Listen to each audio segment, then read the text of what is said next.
Welcome everyone to a state of innovation. First in flight, the first state university, the innovative Research Triangle Park, and of course what was Black Wall Street right here in Durham. For many people, the American dream is starting your own business. Our small businesses are the backbone of our economy. They create good paying jobs and sometimes they grow into big businesses. To start a business, though, you need money.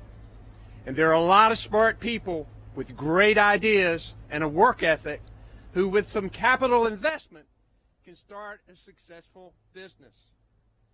This is a great example of a successful business started by a black woman.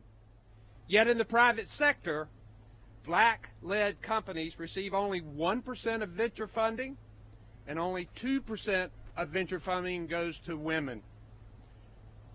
Think of all the innovation that's being left on the sidelines due to artificial barriers. We're taking on that challenge here in North Carolina. We've doubled the number of historically underutilized businesses. We've doubled the number of dollars that are contracted with historically underutilized businesses for goods and services in North Carolina. 1/3 of our construction investments are with historically underutilized business. And thanks to the Biden-Harris administration, we were able to start the Retool program during the pandemic to help those businesses out. Now comes even more help from the Biden-Harris administration. This administration has done powerful work to expand opportunities for everybody, especially underserved and underutilized businesses. Under this administration, 2.6 million jobs have been created for black workers. This is the kind of leadership that we need. I welcome my good friend, the Vice President, Kamala Harris, who's done such an extraordinary job in helping to lead this country. And now I welcome the Deputy Secretary of the Treasury, which has also been very helpful to us, Wally Adamayo. Wally? Thank you, Mr. Governor, Madam Vice President. It is so wonderful to be here. In my job as Deputy Secretary of the Treasury, you will imagine that I see a lot of venture capitalists, but they don't look like the venture capitalists I saw today. Today I saw venture capitalists that look like America and look like Black Wall Street. People of color, women, who are more likely to lend to the type of business that we've visited today, meaning that they're going to continue what we've already seen in the Biden-Harris administration, which is a historic growth of small businesses. 16 million small business applications through the first 3 years of the Biden-Harris administration, a historic number. A doubling of black small businesses in America, 40% increase in Latin-owned small businesses in America. But as the governor said so eloquently, when I talk to these businesses, the thing they need is they need money to grow their dreams and to grow their businesses and to hire more Americans. And they have access to that money because of the hard work the Vice President not only has done as Vice President, but she started when she was in the Senate by passing legislation that gave money to CDFIs and MDIs, more than $12 billion. And that's money that they're lending to small businesses here in North Carolina. $1.4 billion of that $12 billion went to black-owned banks. That's going to put them in a position to lend $80 billion to businesses all over this country over the next decade. I'll say it again, $80 billion. That is because of the Vice President's leadership, both as a senator, but also today as Vice President. It's a place where she holds me accountable every day for making sure that money gets into the hands of hard-working small businesses throughout this country. And today's announcement of $32 million into the hands of these venture capital firms will mean that these small businesses not only get access to equity financing, but also to the advice that means those small businesses will become big businesses. Today, black-owned businesses employ more than 1 million Americans and have a $50 billion annual payroll. That's only growing because of the hard work of the Biden-Harris administration, and it is my honor and privilege to hand the floor over to a fearless leader for the growth of that small business ecosystem, the Vice President of the United States. Thank you.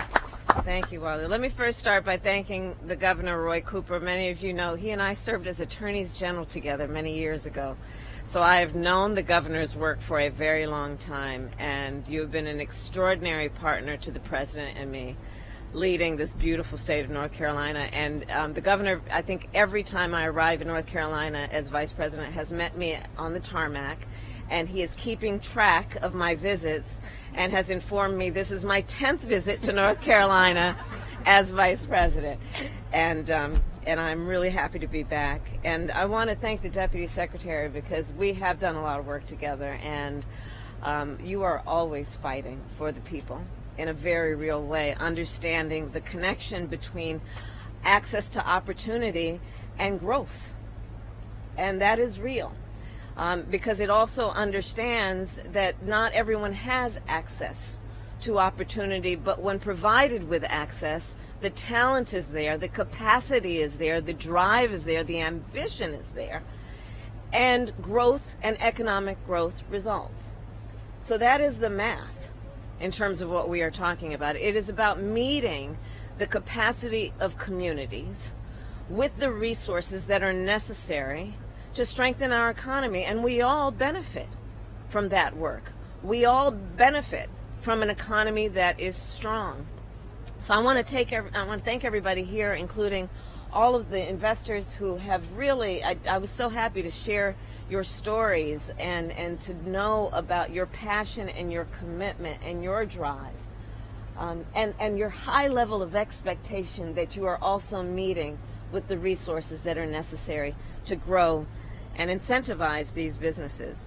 And to be here on historic Black Wall Street, this district in Durham is really, I just stand here thinking of what has happened here over the years, both in terms of the strength of the community and then the challenges and the obstacles that were presented to this community, but how it has rebounded in such an extraordinary way. And as the governor has said, over the past 3 years, the president and I have been very intentional about the work that we are doing to invest in communities in many ways, including through small businesses. Thus far, we have invested more than $3 billion in the entrepreneurs and small businesses here in North Carolina. And that investment has included billions of dollars in small business loans for thousands of small businesses in North Carolina. And I want to emphasize, when I say small businesses, I am including in that group entrepreneurs, those who have extraordinary ideas, often that involve technology with an eye towards what we need to do with the climate crisis and things of that nature, startups. We have, through those $3 billion, also invested hundreds of millions of dollars for North Carolina community banks, building on the work, as the Deputy Secretary said, that I did as a senator when we invested over $12 billion nationally in community banks. And the investment in community banks here in Durham includes $80 million for M&F Bank just down the street. The investment of $3 billion also includes millions of dollars from the Economic Opportunity Coalition that I launched in 2022.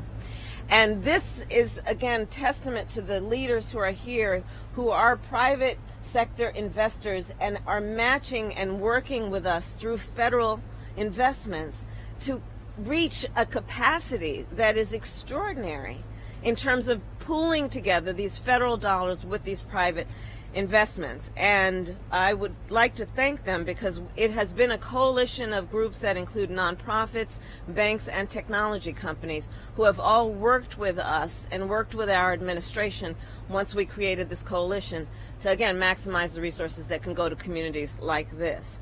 And that brings me then to today, where we are announcing a new investment of $92 million, primarily for early stage startups here in North Carolina.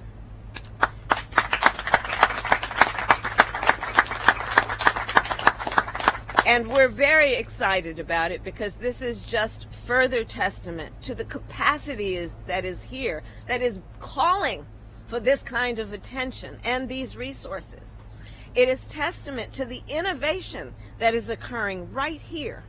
And the need then for us to, from Washington, D.C., understand how the nation benefits when we show the capacity of communities when they receive this kind of support and investment. And we are talking about clean energy companies, we are talking about AI, we are talking about technology companies in general.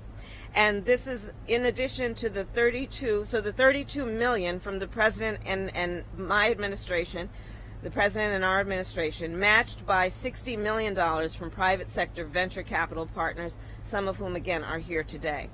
And separately, many here may know, the President and I, from the beginning of our administration, made a pledge, which we are on track to meet, to increase by 50% federal contracts going to minority-owned businesses. This is consistent with everything that is about the work that we are announcing today, in that we understand that traditionally, minority-owned businesses have received a fraction of federal contracts, often because the relationships are not there. The access, therefore, is not there, but the talent exists. And so our pledge to increase by 50% federal contracts going to minority-owned businesses is an acknowledgement of the fact that we must be intentional when we think about where are the greatest returns on investment. And ultimately, yes, this is about the right thing to do. It is a good thing to do. But ultimately, it makes economic and financial sense for us to do this work. Because the bottom line, and yes, the bottom line, I speak in economic terms, is that this produces an extraordinary return on investment. And that is as much as any other reason why we are doing this work together with our partners. So again, I want to thank everyone for your leadership, for the inspiration, and for the model that Durham is providing for the rest of the country around these kinds of partnerships. Thank you all.